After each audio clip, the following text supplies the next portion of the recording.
হায় আল্লাহ, আমি কেমন বিপদে পড়লাম। নদী থেকে এমন মাছ ধরে নিয়ে আসলাম, এই মাছের দেখি আমার থেকে ডাবল শক্তি।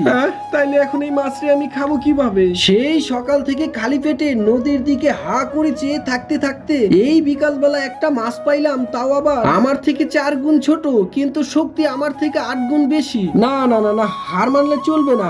আমাদের মাছ খেকো পাখিদের মান সম্মানের ব্যাপার। তোমরা লাইক সাবস্ক্রাইব করো আর দেখো, আজকে যদি এই মাছ আমার মুখ থেকে পালিয়ে যায়, তাইলে পাখি সমাজে আমি মুখ দেখাবো কিভাবে? ওই মাছ চোর বগা, আমাকে ছেড়ে দি। আমার দেহ পাবি কিন্তু মন পাবি না। হ্যাঁ, ওরে পাগলা, আমার তো দেহটাই লাগবো। হ্যাঁ, আমি মন দিয়ে কি করবো? হ্যাঁ, আমার পেট ভরলেই হয়ে গেল। উরি বাবা, কি ব্যথা! হারামজাদা মাছ কাটা ফুটিয়ে দিছে আমার ঠোঁটের ভিতরে। হায় হায়, তারপর যা হলো। তার আগে দেখি আজকে শয়তানকে হারিয়ে কে কে মহান আল্লাহকে জিতিয়ে দেয়। আল্লাহকে ভালোবাসলে লাইক কমেন্ট সাবস্ক্রাইব প্লিজ। যা, কাটা ফুটিয়ে চলে গেল, কি ডসটাই না দিল। বন্ধুরা, একটা করে লাইক করে দাও যাতে আবার মাছ ধরতে পারি।